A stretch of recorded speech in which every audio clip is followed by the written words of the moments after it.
사도 바울의 고백과 같이 우리 안에는 사망의 법과 하나님의 법이 공존합니다. 이것을 제 표현으로는 통제할 수 없는 사탄의 힘과 저항할 수 없는 성령의 능력이라고 하는데, 이 두 가지가 공존하면서 우리 안에서 끊임없이 괴롭히고 있죠. 그리고 그 안에서 성령의 열매는 선택이 아니라 저항할 수 없는 성령의 능력으로 반드시 맺어야 할 하나님의 명령이라고 했습니다. 성령의 열매 중에 첫 번째 열매가 사랑인데, 9가지 열매 중에 맨 먼저 기록된 이유는 사랑은 모든 것을 변화시키는 시작이기 때문입니다. 고린도전서 13장 1절로 3절을 보시면, 내가 사람의 방언과 천사의 말을 할지라도 사랑이 없으면 소리나는 구리와 울리는 꽹과리가 되고, 내가 예언하는 능력이 있어 모든 비밀과 모든 지식을 알고 또 산을 옮길 만한 모든 믿음이 있을지라도 사랑이 없으면 내가 아무것도 아니요, 내가 내게 있는 모든 것으로 구제하고 또 내 물 불사르게 내어줄지라도 사랑이 없으면 내가 아무 유익이 없느니라. 사랑이 없으면 이 세상엔 다 소음이라고, 깰가리 소음이라고 얘기하죠. 또한 아무리 나에게 능력이 있어도 사랑이 없으면은 그것은 아무것도 아니다라고 했습니다. 내 몸을 불사르게 내어주는 희생이 있어도 사랑이 없는 희생은 아무 유익도 없다라고 했습니다. 그래서 사랑은 모든 것을 변화시키는 시작입니다. 하나님께서 먼저 우리를 사랑하셔서 이 땅에 예수 그리스도를 보내주셨고, 예수님께서 우리를 사랑하셔서 십자가에 매달려 돌아가심으로 그 사랑을 확증하셨다라고 했습니다. 이제 우리가 그 사랑을 체험한 사람으로서 그 사랑을 실천하는 것만이 우리가 살아갈 길입니다. 하나님과 원수되었던 우리가 하나님의 자녀의 신분으로 바뀌었고, 원수도 죄인도 친구가 되고 사랑할 수 있는 사람으로 바뀌었지 않습니까? 예수 믿는 사람을 잡아서 죽이려고 뛰어다녔던 청년 사울은 예수님의 사랑을 만나고 나서 예수를 위해서 매맞고 감옥에 갇히는 바울로 바뀌었습니다.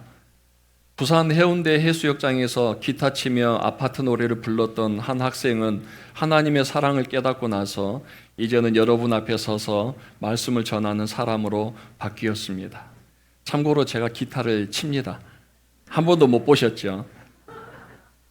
근데 안 치는 이유가 있어요. 처음에 가요로 기타를 배우다 보니까 교회에서 기타를 치는데 주법이 뽕짝이 나오는 거예요.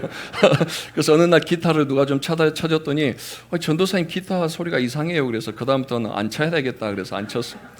그런 저도 이제는 하나님을 찬양하고 하나님의 말씀을 전하는 사람으로 바뀐 거 보면은 그 모든 것의 시작이 사랑이었기 때문이에요. 매가 아니고 징계가 아니라 하나님께서 나를 사랑하심을 깨닫게 해주셨고, 예수님이 나를 얼마나 사랑하셨는지 깨달았기 때문에 더 이상 세상의 것들은 나에게는 아무런 유익이 없었고, 오직 하나님의 사랑, 이 예수님의 사랑을 나를 통해서 흘려보내는 것만이 그 사랑에 보답하는 것이라 그렇게 제가 생각을 했습니다. 이제 사랑 다음으로 맺어야 될 성령의 열매 9개 중에 두 번째 열매는 희락입니다. 이 말씀을 준비하는데 어제 오전까지 엄청 고민을 많이 했어요. 휴가 기간이었는데 특별히 갈 데 없으니까 서재에서 계속 묵상을 하다 보니까 원고가 무려 2시간 분량이 나와서 이걸 어떻게 해야 되나 막 자르고 잘라서 그냥 최소한으로만 가지고 올라왔는데, 일단 최선을 다해서 한번 전해보겠습니다. 이 희락이라는 말이 헬라어로는 카라라고 합니다. 카라는 하나님께서 우리에게 값없이 주신 선물, 은혜, 구원, 이 할 때 은혜라는 말이 카리스입니다. 이 카라와 카리스는 같은 말이에요. 그래서 하나님께서 우리에게 값없이 주신 선물이 은혜였던 것과 같이 희락, 기쁨, 이 기쁨 또한 하나님께서 우리에게 주시는 선물 중에 하나라는 그런 이야기가 되는 겁니다. 그럼에도 사람들은 하나님을 알지 못하기 때문에 하나님이 주시는 기쁨, 희락을 찾지 않고 자기 나름대로의 기쁨과 쾌락을 찾아서 다니는 것을 보게 됩니다. 주보에 제가 짧게 글을 올렸습니다마는 독일의 위대한 작가 괴테의 희곡 파우스트라는 게 있습니다.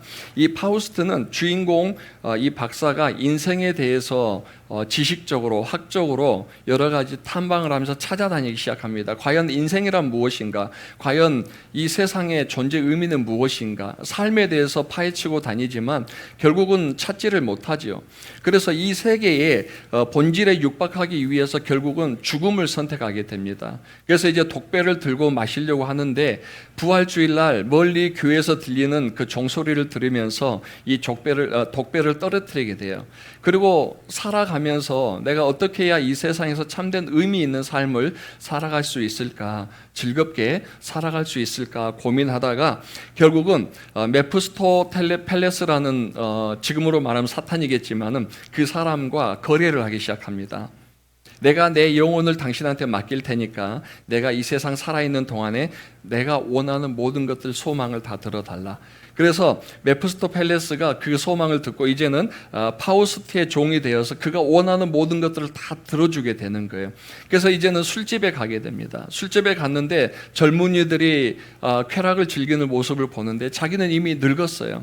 그래서 내가 여기서 쾌락을 즐길 수 없다. 그랬더니 메피스토펠레스가 마약을 먹여서 20대의 청년으로 바꿔줍니다. 그리고 그 가운데 그레트 헨이라는 여자를 만나서 또 사랑에 빠지게 되고 그 여인을 구하기 위해서 끊임없이 이 메피스토펠레스, 왜 이렇게 독일말 어려운지 모르겠어요. 이 사람과 같이 그 영과 같이 자기 원하는 것들을 얻게 되고 또 황제의 궁에 찾아가서 큰 업적을 이룸으로 인해서 황제 신임을 얻게 됩니다. 그 권력을 얻었다는 거죠. 그리고 황제로부터 거대한 그 해변의 땅을 얻게 되고 그곳에 많은 사람들이 농사를 지으면서 즐겁게 사는 나라를 만들어야 되겠다. 그 나라를 건설해야 되겠다 계획을 하죠. 그 나라가 건설되어지고 사람들이 자유롭게 그 농사를 지으며 사는 모습을 보면서 이제 이 파우스트가 나는 이 순간을 향하여 말하노니 멈추어라. 너는 정말 아름답다라는 말을 외치게 됩니다. 근데 이 말은 사실 이 처음에 메피스토펠레스하고 계약을 할 때 내가 너에게 원하는 모든 것을 줄 때 내가 만족하면은 이 말을 하라고 그랬어요. 이 순간에 멈추어라. 너는 정말 아름답다. 그러면은 그 아름다운 순간에 머물면서 파우스트는 죽게 되는 거예요. 죽으면은 그 영혼은 이제 이 메피스토펠레스의 것이 되는 거죠. 그러니까 삶의 쾌락과 즐거움을 찾아다녔던 파우스에게 있어서는 이 말을 하면 안 되는 거예요. 하면은 자기 인생은 끝나는 거예요. 그럼에도 불구하고 자기의 모든 그 삶의 쾌락과 즐거움을 찾아다녔던 이 파우스트가 결국은 사람들이 즐겁게 농사 지으며 자유로운 모습을 보면서 나는 이 순간을 향하여 말하노니 멈추어라. 너는 정말 아름답다라고 외쳤다라는 거예요. 그 말은 결국 나는 지금 이제 죽어도 된다라는 얘기예요. 내 영혼을 이 메피스토펠레스에게 맡기면서 나는 죽어도 당신들이 지금 이 순간의 아름다움, 즐거움을 누릴 수 있다면 나는 그걸로 족하다라는 그런 메시지와 같은 거죠. 저는 이 내용들을 쭉 보면서 오늘날 이 세계를 살아가는 사람들의 모습과 같다라는 생각이 들었어요. 최소한 여러분은 아닙니다. 여러분은 하나님 앞에서 즐거움을 찾기 위해서 이곳에 오셨지만 지금 이 밖에만 나가면 자기 나름대로 삶의 즐거움과 향락을 즐기기 위해서 삶의 의미를 찾기 위해서 자기 영혼을 사탄에게 맡겨놓고 다니는 사람들이 얼마나 많이 있습니까? 결국 그들의 죽음의 끝이 이 사탄에게서 같이 지옥으로 간다는 걸 모르는 거예요. 그들의 영혼을 사탄에게 맡겨놓고 끊임없이 자기만의 쾌락, 희락, 즐거움, 향락을 향해서 찾아다니는 거 보면은 정말 이 괴테가 참 잘 썼다라는 이야기를 저는 하고 싶습니다. 사람들에게 있어서 자기 중심적이고 자기 만족 그리고 더 강렬한 희열과 기쁨을 찾아다니는 모습을 볼 때 참 안타까움이 있죠. 자, 만약에 그럴 일은 없어야 되겠고 없겠지만 이 메피스토펠레스가 오늘 예배를 끝나고 여러분이 집에 가는데 찾아왔어요. 파우스트처럼 내 영혼을 나에게 맡기면 지금부터 내가 죽을 때까지 원하는 거 다 소원 들어줄게. 나하고 거래할래? 여러분 어떻게 하시겠어요? 한번 거래해 보시겠어요? 이래도 저흥 저래도 저런데 한번 이 세상 살 때 노세 젊어서 노세라고 살 동안이라도 즐겁게 한번 살아보자. 여러분의 영혼을 메피스토펠레스에게 맡겨보시겠어요? 그러실 분은 안 계시죠? 고민하시는가 봐요. 대답 안 하신 거 보니까. 마스크를 끼서 이게 소음이 됐나요? 그런 분 없으시겠죠? 세상이 주는 즐거움은요, 우리가 영원히 가질 수 있는 게 아니에요. 예수님께서도 내가 너에게 주는 것은 세상이 주는 것과 다르다라고 말씀하셨지 않습니까? 그래서 세상이 주는 즐거움과 하나님 안에서 찾는 즐거움은 차원이 다릅니다. 그 차원이 다른 부분에 대해서 오늘 참 저희가 말씀을 나눠보기 원하는데, 전도서 3장 1절, 2절, 4절을 보시면 범사에 기한이 있고 천하 만사가 다 때가 있나니 날 때가 있고 죽을 때가 있으며 심을 때가 있고 뽑을 때가 있으며 울 때가 있고 웃을 때가 있으며 슬퍼할 때가 있고 춤출 때가 있으며 그랬어요. 계속 나와요. 그 뒤에 때에 대한 얘기가 나오는데, 이 말씀을 보면 모든 사람에겐 기한이 있다고 그랬어요. 그죠? 해야 될 때가 있고 한계가 있다라는 거예요. 그런데 사람은 태어날 때가 있고 죽을 때가 있고 뭔가 심을 때가 있고 거둘 때가 있고 울 때도 있고 웃을 때도 있다고 그랬어요. 그런데 이 1절에서 9절까지 이어지는 이 기한과 때는 저나 여러분이나 모든 사람들에게 동일한 거라는 거예요. 우린 웃을 때가 있어요. 그죠? 울 때도 있어요. 아플 때도 있고 건강할 때도 있어요. 이 모든 게 다 때가 있다라는 거예요. 그런데 그 다음 말씀을 보시면 전도서 3장 19절에서 20절에 인생이 당하는 일을 짐승도 당하나니 그들이 당하는 일이 일반이라. 자 보세요. 사람도 태어나서 뭐 육체로 살아가면서 웃기도 하고 울기도 하고, 그죠? 그 다음에 또 아프기도 해요. 저희 집에 강아지도 잠꼬대 하면서 혼자 낄낄낄 우는 거 제가 봤어요. 네. 그러니까 사람이나 짐승이나 다 똑같다는 거예요. 태어나서 죽을 때까지는. 근데 20절이죠. 다 흙으로 말미암았으므로 다 흙으로 돌아가나니 다 한 곳으로 간다. 그죠? 사람도 죽으면 흙으로, 짐승 죽어도 흙으로. 근데 우리는 짐승과 다르다고 얘기해요. 강아지 표현하면 정말 기분 나빠해요. 소 얘기하면 정말 자기를 하등 취급한 것 같아서 화가 나요. 왜요? 똑같잖아요. 태어나서 먹고 싸고 즐기고 웃고 울고 아프고 그러다 늙으면 죽고 다 똑같다는 얘기예요. 다음 구절요. 그런데 인생들의 혼은 어디로 가요? 위로 올라가고 짐승들의 혼은 아래 곧 땅으로 내려가는 줄을 누가 알냐? 이게 비밀이라는 거예요, 여러분. 짐승이나 사람이나 이 세상 살 땐 똑같은 것 같은데 죽고 나면 그 영혼이 어디로 가요? 하나님이 계시는 위로 올라가지만 짐승은 여기서 끝난다는 거예요. 그걸 인정하는 사람만이 나는 강아지나 소랑 비교해도 전혀 문제가 없다라는, 이걸 인정한 사람만이 화가 나는 거고 인정하지 않는 사람은 화낼 필요가 없어요. 어차피 죽으면 끝인데요. 자, 우리가 하나님 앞에서 살다가 죽으면 우리의 영혼이 하나님께 가는 걸 믿으시죠? 그 영혼이 하나님 앞에 가기 때문에 우리가 이 세상에서 사는 즐거움 또한 그냥 세상이 즐기는 즐거움과는 달라야 된다는 얘기예요. 그 차원이 다른 즐거움을 세상 사람들 그냥 헛것으로 살아가지만 궁극적으로 우리 그리스도인들은 세상 사람들이 추구하는 즐거움과 지금 우리가 원하는 즐거움, 기쁨을 다르게 생각하셔야 돼요. 그걸 같이 생각하면 전도서 3장 1절에서 20절까지 그 말씀과 똑같을 수밖에 없어요. 우리는 다릅니다. 세상 사람들과도 다르고 우리가 생각하는 차원의 것은 다 달라야 돼요. 아멘. 다르지 않으면 우리는 세상과 구별할 수가 없는 그런 상황에 들어가죠. 그래서 이 세상에는 두 가지 기쁨이 있는 것 같아요. 파우스트처럼 메피스토펠레스에게 자기 영혼을 맡기고 이 세상에서만 즐거움을 찾아가는 어리석은 사람의 즐거움. 두 번째로는 우리의 영혼을 하나님께 맡기고 하나님께서 주시는 즐거움과 기쁨 안에서 누리며 살아가는 그리스도인. 여러분 당연히 후자시죠?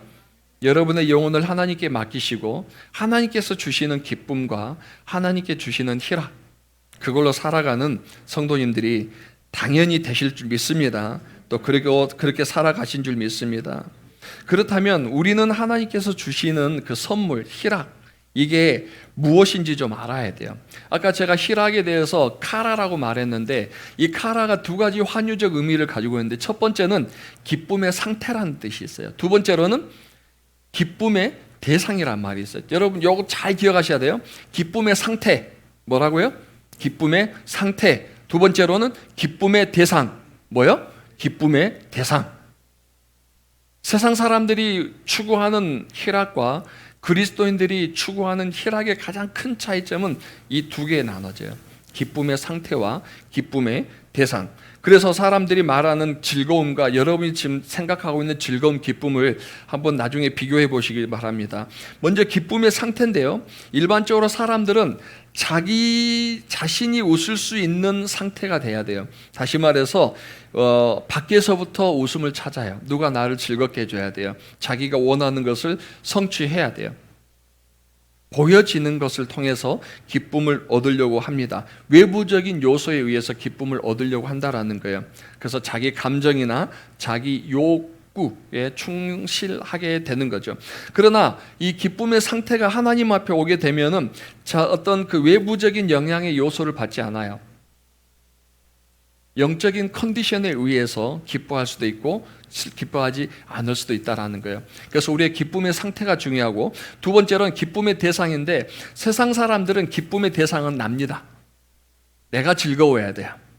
아무리 잘 잔치가 준비되어 있어도, 아무리 맛있는 음식이 준비되어 있어도 내가 맛없으면 다 맛없는 거예요. 내가 기쁘지 않는 거예요. 아무리 사람들이 즐겁게 앞에서 웃겨줘도 내가 즐겁지 않으면 그거는 즐거운 게 아니라고 판단하는 거예요. 그래서 모든 기쁨의 대상은 나예요. 나에게 포커스가 맞춰져 있어요. 자, 그러나 우리 그리스도인들에게서 기쁨의 대상은 누구죠? 여호와를 즐거워해 하라. 아멘. 하나님을 즐거워해 하라. 모든 시편을 읽어보면 나를 즐겁게 하라는 말이 없어요. 다 하나님을 즐거이 부를지어다, 하나님을 즐거이 할지어다. 기쁨의 대상이 누가 돼요? 하나님이 되는 거예요.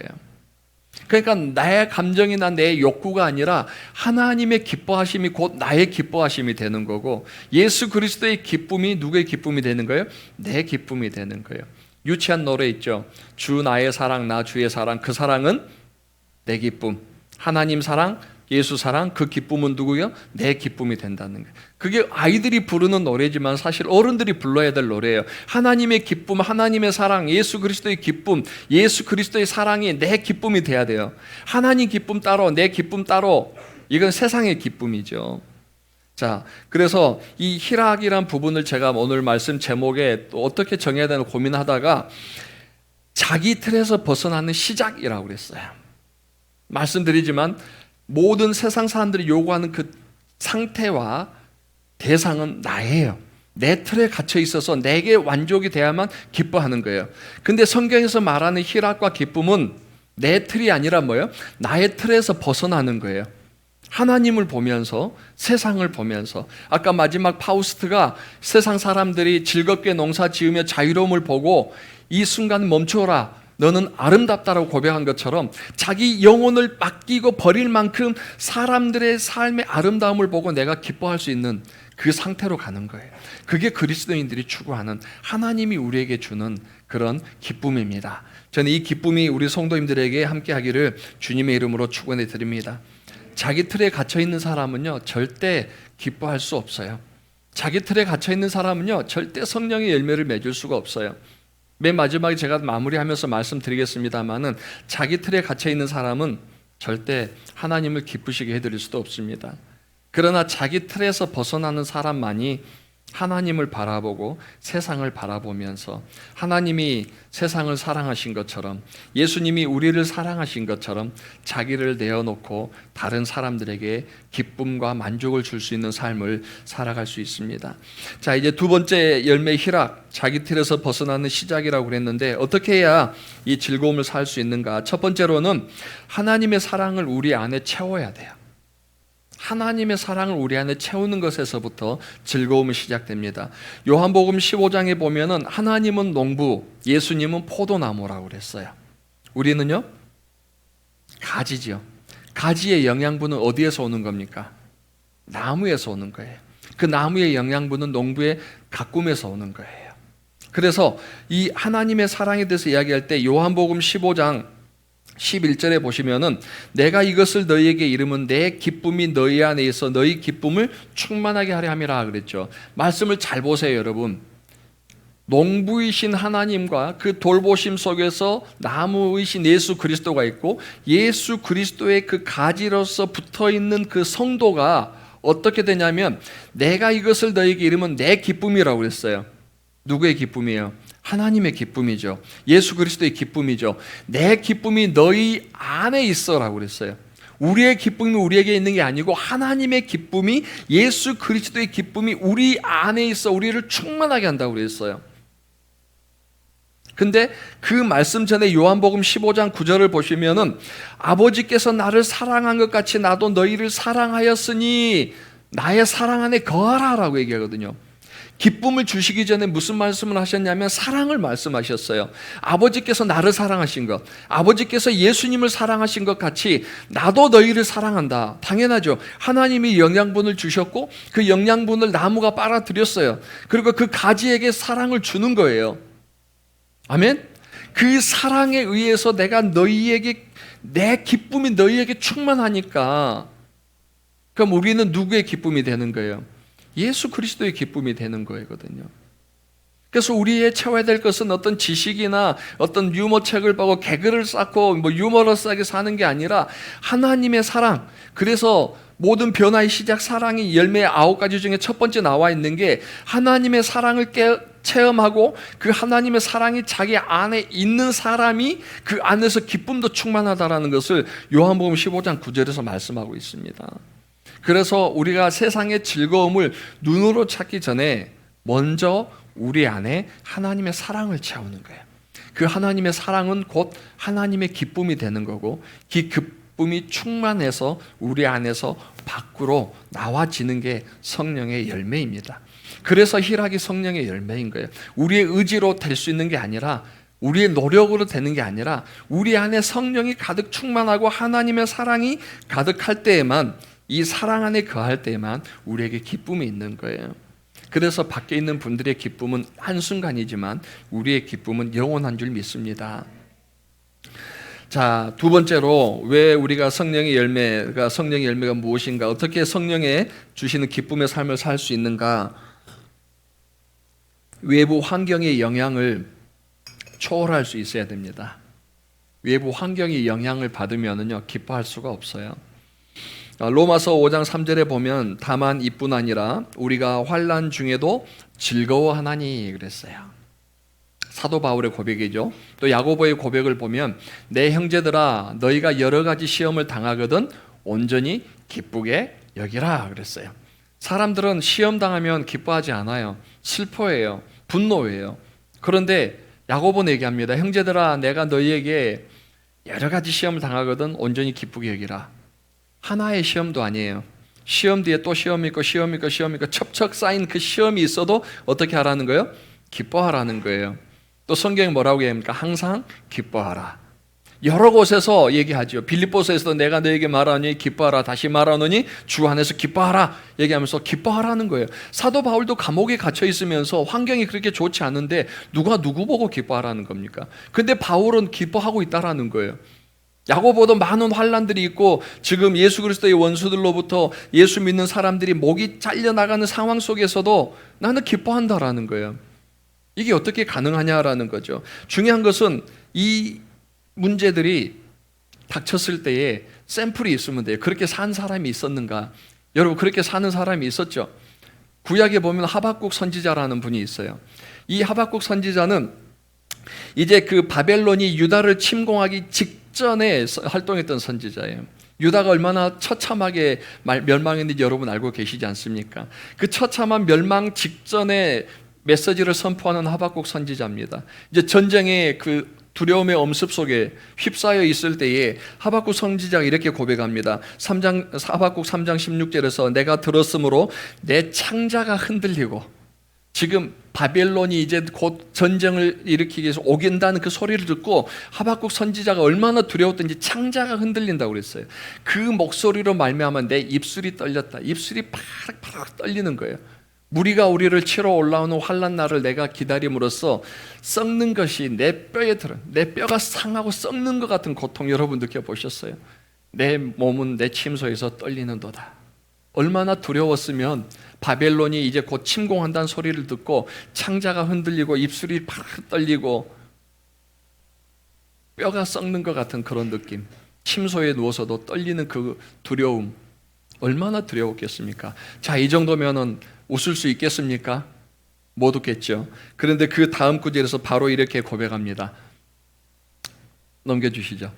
비록 무화과 나무가 무성하지 못하며 포도나무에 열매가 없으며 감람나무에 소출이 없으며 밭에 먹을 것이 없으며 우리의 양이 없으며 외양간에 소가 없을지라도, 전쟁도 두려운데 풍성한 수확을 기대했는데 밭에 가니까 하나도 먹을 게 없다라는 거예요. 그나마 소와 양도 폭우로 인해서 다 쓸려 내려가고 없다라는 거예요. 전쟁은 옵니다. 모든 자연적인 재앙으로 인해서 먹을 것은 없습니다. 이 정도 최악이죠. 자, 이런데 하박국 선지자가 이렇게 얘기합니다. 같이 읽어보실까요? 18절 시작. 나는 여호와로 말미암아 즐거워하며 나의 구원의 하나님으로 인하여 기뻐하리로다. 이게 하박국 선지자의 고백이에요. 비록 지금 전쟁이 일어난다 하더라도, 내가 먹을 것이 없고 내가 원하는 대로 되지 않더라도 나는 여호와로 말미암아 즐거워하며 나의 구원의 하나님으로 말미암아 기뻐하리로다. 하박국 선지자가 전쟁이 일어난다는 말을 들었을 때 정말 두려움 속에서 기도를 했어요. 그 기도함과 동시에 고백한 말이에요. 무화과 나무에 열매가 없고 감람나무에 소출이 없고 밭에 먹을 것이 없고 소와 양이 없어도 나는 여호와로 인하여 즐거워하고 나의 구원의 하나님으로 말미암아 기뻐합니다. 이런 고백이 우리 성도님들에게 있으면 얼마나 좋을까요? 자, 하박국 선지자는 이렇게 겸사하죠. 성공만 아니라 실패도 즐거워하고 기뻐하겠습니다. 여러분 아멘만 하시면 됩니다. 아멘. 희망만 아니라 절망도 즐거워하고 기뻐하겠습니다. 가진 것만 아니라 없는 것도 즐거워하고 기뻐하겠습니다. 승리만 아니라 패배도 즐거워하고 기뻐하겠습니다. 건강만 아니라 육신의 아픔도 즐거워하고 기뻐하겠습니다. 생명만 아니라 죽음도 즐거워하고 기뻐하겠습니다. 아멘 소리가 작아지네요. 나에게 필요한 것은 좋은 환경이 아니라 나의 구원의 하나님으로 말미암아 즐거워하고 기뻐하겠습니다. 하박국 선지자의 고백이 우리의 고백이 되기를 바랍니다. 자, 세 번째로 어떻게 해야 성경이 말하는 기쁨의 삶을 살 수 있는가? 기쁨의 대상, 즉 주체가 하나님이셔야 합니다. 아까 말씀드렸죠. 카라는 두 가지 환유적 의미를 가지고 있는데, 첫 번째는 기쁨의 상태라고 그랬어요. 내가 어떤 상태에서 기뻐할 수 있는가?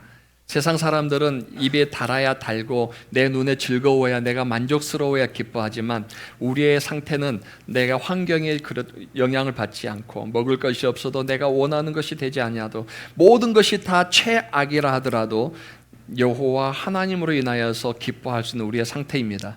두 번째로 기쁨의 대상은 뭐냐면, 기쁨을 누가 기뻐해야 되냐라는 거예요. 이게 사실은 성령의 능력으로만 나타날 때 가능해요. 기쁨의 대상, 우리 요나 잘 아시죠? 요나를 보시면은 철저하게 자기 감정대로 사는 사람이었습니다. 하나님께서 요나에게 니느웨로 가서 그들에게 심판의 메시지를 선포하라고 그랬습니다. 그럼 그들이 회개하게 될 것이라고 그랬습니다. 근데 요나가 죽어도 니느웨는 못 가겠다라는 거예요. 왜냐하면 사실 저는 이해가 돼요. 이 니느웨는 아수르의 수도입니다. 아수르가 어떤 나라입니까? 북이스라엘을 철저하게 짓밟는 나라 아닙니까? 하박국 선지자는 남유다가 멸망하기 직전에 활동했던 선지자, 요나는 북이스라엘이 멸망하기 직전에 북이스라엘의 멸망을 선포한 선지자예요. 그러면 우리를 멸망할 도구로 아수르가 지금 있는데, 그 아수르가 갑자기 지금 성장하고 있는 거예요. 강대국이 되고 있는 거예요. 강대국이 될수록 이스라엘은 속된 말로 쫄이잖아요. 어떻게 해야 돼요? 저 나라가 망해야 우리가 사는 거예요. 그런데 하나님께서 그 나라를 철저하게 짓밟고 불덩어리를 던져도 내가 화가 안 풀리는데, 요나에게 가서 그 나라에 가서 하나님의 메시지를 선포하라는 거예요. 그래서 그 민족이 하나님 앞에 회개하고 더 강한 나라로 만들겠다는 거예요. 그건 나를 죽일 원수를 더 키우겠다는 얘기거든요. 그러니 요나가 하나님께서 가라 할 때 섣불리 가지 않는 거 우리는 이해해 줘야 돼요. 이해해줘야 돼요. 왜냐하면 느니웨가 회개하는 순간 우리는 죽는 거니까. 그런데 요나가 좀 이해는 하는데 어때요? 도가 지나쳤죠. 요나서 4장 1절을 보시면 요나가 매우 싫어하고 성내며 그랬어요. 이 성은 누구한테 내는 거예요? 하나님 앞에 지금 성깔 부리는 거예요. 아니, 하나님 지금 어떻게 아수르를 그렇게 살릴 수 있냐고, 우리를 돌보셔야지, 어떻게 우리의 원수이고 우리를 멸망시킬 그 느느웨에 가서 저에게 말씀을 선포하랍니까? 그게 말씀이나 되는 겁니까? 하면서 철저히 하나님 앞에 성내고 있는 거예요. 여호와께 기도하여 이르되 여호와여, 내가 고국에 있을 때 이러하겠다고 말씀하지 아니하였나이까? 그러므로 내가 빨리 다시스로 도망하여 싸우니 안 가겠다는 거죠. 주께서는 은혜로우시며 자비로우시며 노하기를 더디하시며 이 내가 크시사 뜻을 돌이켜 재앙을 내리지 아니하시는 하나님이신 줄을 내가 알았습니다. 이제 요나가 좀 마음이 누그러든 것 같죠? 아니에요. 하나님 비꼬는 소리예요. 이게 하나님 그런 분이시잖아요. 하나님 은혜로우신 분이고 하나님 자비로우신 분이시고 하나님은 노하를 더디하신 분이니까, 그러니까 느느웨도 그렇게 다 구원하시는 거죠. 이런 뜻이에요 지금. 요나가 지금 하나님 앞에 좋은 얘기를 하는 게 아니에요. 3절요. 자, 그랬더니 여호와께 원하건대 이제 내 생명을 거두어 가소서. 사는 것보다 죽는 것이 내게 나음이니이다. 하나님이 나를 니느웨에 보내서 니느웨를 회개하실 바에는 차라리 나를 죽여주세요. 난 죽어도 못 간다니까요. 여러분, 니느웨가 잘 되는 게 내가 내 목숨과 바꿀 만큼 그렇게 싫은 건가요?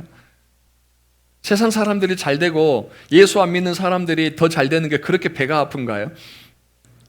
왜 나는 안 되는데 하나님 자꾸 저 말 안 듣는 사람, 하나님 저렇게 말 안 듣는 사람 왜 저렇게 잘 되게 해주세요? 차라리 나도 그냥 교회 안 나오고 예배 안 나오고 밖에서 저 사람처럼 저렇게 살아볼까요? 하나님은 은혜로우시고 자비로우시고 성내기를 더디하신 분이니까 나도 저렇게 잘하게 주실 거예요? 이런 표정이에요. 여호와께서 이르시되 내가 성내는 것이 옳으냐? 지금 하나님이 반문하시는 거예요. 지금 요나에게 있어서는요, 자기가 만족하지 않고 자기 감정에 합당하지 않으면 누구에게도 이렇게 화를 낼 수 있는 철저하게 자기 중심적인 사람이 요나라는 거예요. 하나님의 뜻은 상관없어요. 하나님이 어떤 계획을 가지고 있는지 상관없어요. 내가 회개해야 될 사람이란 건 관심 없어요. 지금 내 감정에 충실한 거예요. 하나님의 뜻, 하나님 계획 전혀 상관없어요. 철저하게 자기 감정에, 자기 어떤 만족에만 충실한 요나를 보면은요, 아, 하나님의 사람들도 때로는 저렇게 하나님을 생각하는 것보다 자기 감정에 충실한 사람이구나. 저부터도 그래요. 저부터도 때로는 정말 제 감정이 막 올라올 때가 있어요. 누르죠. 그러지만 때로는 한숨이 나올 때가 있어요. 모두가 다 그렇죠. 괜찮아요. 거기까지만 하시면 괜찮아요. 밖으로만 나오지 않게 성령으로 누르십시오. 아까 제가 말씀드렸지 않습니까? 이게 성령의 능력이 아니고는 우리가 절대 이렇게 할 수 없다라고 그랬는데, 그 이유가 뭐냐 하면은요, 희락은 어떤 외부적인 환경이나 감정에서 나오는 것이 아니라 철저하게 나라는 틀에서 벗어날 때 나오는 거라고 제가 말씀을 드렸어요. 자기 틀에서 벗어날 때만 가능한데, 이게 자기 틀에서 갇힐 때가 있어요. 언제 자기 틀에 갇히냐면은 데살로가니전서 5장 19절 말씀을 보면은 성령을 소멸하지 말며라고 되어 있어요. 이 말씀 전에 뭐가 있죠? 데살로니가전서 5장 16, 17, 18절에 뭐야?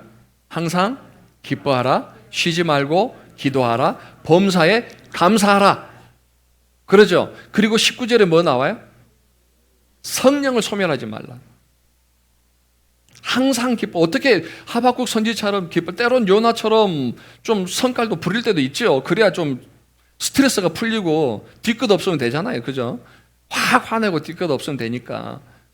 그런데 성경은 말합니다. 항상 기뻐하라. 쉬지 말고 기도해. 범사에 감사. 이게 가능하냐는 거예요. 가능하다니까. 가능한데 뭐가 문제냐면 성령을 소멸하기 때문에, 우리가 성령을 소멸하기 때문에 항상 기뻐할 수 없고, 성령을 소멸하기 때문에 범사에 감사할 수 없는 거예요. 아까 하박국 선지자가 얘기했잖아요. 모든 게 없어도 나는 여호와로 말미암아 즐거워하고 나의 구원의 하나님으로 말미암아 기뻐하리라 그랬죠. 모든 걸 다 잃어도 하박국 선지자가 잃지 않는 건 하나님의 성령이었어요. 그 안에 있는 하나님의 기쁨이었어요. 너무 어려운가요? 우리가 항상 기뻐할 수 없고 항상 감사할 수 없는 이유가 뭐냐면 성령을 소멸하기 때문에 그래요. 성령을 소멸한단 말이 무슨 말이냐면 이 소멸이란 말이 불을 끄다라는 말이에요. 진화시키다라는 말이에요. 우리 안에서 성령이 말씀하세요. 우리 안에서 성령이 역사하세요. 근데 우리는 통제할 수 없는 사탄의 힘으로 성령을 눌러요. 교회에서 우리가 여러 가지 특별한 사역들을 넣고 성도님들 좀 도와주십시오. 그럼 여러분 마음에 감동이 있을 거예요. 도와야 되나? 그런데 그 감동과 그 마음을 누가 억눌러요? 그 주시는 성령의 마음을 누가 눌러요? 사탄이 누르는 거거든요. 처음에 말씀드렸잖아요. 사망의 법과 하나님의 법이 내 안에 공존하는데 오호라 나는 공고한 사람이로다. 이 사망의 몸에서 누가 나를 건져낼까라 사도 바울이 고민했던 것처럼 우리는 하나님의 메시지가 선포되면 그렇게 살아야 된다라고 결심을 해요. 근데 중요한 것은 이 결심과 동시에 사망의 법이 같이 공존하면서 또 싸우고 이 사망의 법이 성령을 소멸시키는 거예요. 성령이 하는 일을 막는 거예요. 여러분이 한 번만 결심해 보세요. 아하, 내 안에서 하나님의 메시지가 선포되어지고 이 메시지에 반응해야지. 반응할 때 이 반응을 억누르지 말고 그대로 순종해 보세요. 그게 성령을 소멸하지 않는 거고 그러면 감사하게 되는 거예요. 이 상황 속에서 어떻게 기뻐할 수 있어? 그래도 하나님이 나보고 항상 기뻐하라고 했지. 기뻐해야지 하면서 웃어요. 내 기쁨의 감정을 살리는 거예요. 그러면 슬픔이 사라지는 거죠. 하나님 우리에게 끊임없이 메시지를 선포하지 않습니까, 여러분? 선포하는데도 불구하고 우리가 변화되지 않는 것은 성령이 소멸되고 있기 때문에, 우리 안에 있는 성령이 역사하지 못하도록 우리가 누르고 있기 때문에 그런 거예요. 항상 기뻐하라. 쉬지 말고 기도하라. 범사에 감사하라. 성령을 소멸하지 말라. 성령을 소멸하고 성령이 그 안에서 약화된 사람만이 기뻐할 수 없는 거예요. 외부적인 환경에 휩싸이는 겁니다. 사랑하는 우리 성도님들, 우리 성도님들에게는요, 이제부터는 성령이 여러분 안에서 강력하게 불타오르기를 바랍니다. 성령이 여러분의 삶을 지배하기를 바랍니다. 성령의 이끄심대로 여러분의 영혼들을 맡기시기 바랍니다. 메피스토펠레스처럼 나에게 만족을 주는 자에게 영혼을 맡기지 마시고 여러분이 온전하신 여러분의 영혼을 영원토록 인도하실 하나님 앞에 여러분의 영혼을 맡기시고 그 안에서 기쁨을 찾아갈 수 있는 우리 성도님들이 되시기를 주님의 이름으로 축원드립니다. 한 주간 생각해 보십시오. 내가 어떻게 성령을 소멸하지 않고 하나님께서 명령하신 대로 내 자기의 틀에서 벗어나서 살아갈 수 있을까? 자기의 틀에서 벗어나면은요, 하나님의 일이 보이기 시작해요. 자기의 틀에서 벗어나면은요, 세상 사람들이 보이기 시작해요. 다른 사람들, 우리 공동체가 기뻐하는 게 보여요. 내가 슬펐는데 저 사람들은 왜 저래 혼자 자기들만 기뻐할까 그랬는데 이제는 그들의 기쁨 안에 내가 어느 순간 동참하고 있는 것을 보게 돼요. 나라는 틀에 갇혀 있으면 항상 불평, 불만, 원망밖에 없지만 내 틀에서 벗어나는 순간부터는 모든 것이 다 즐거움이에요. 기쁨이에요. 그게 성령의 열매인 줄 믿습니다.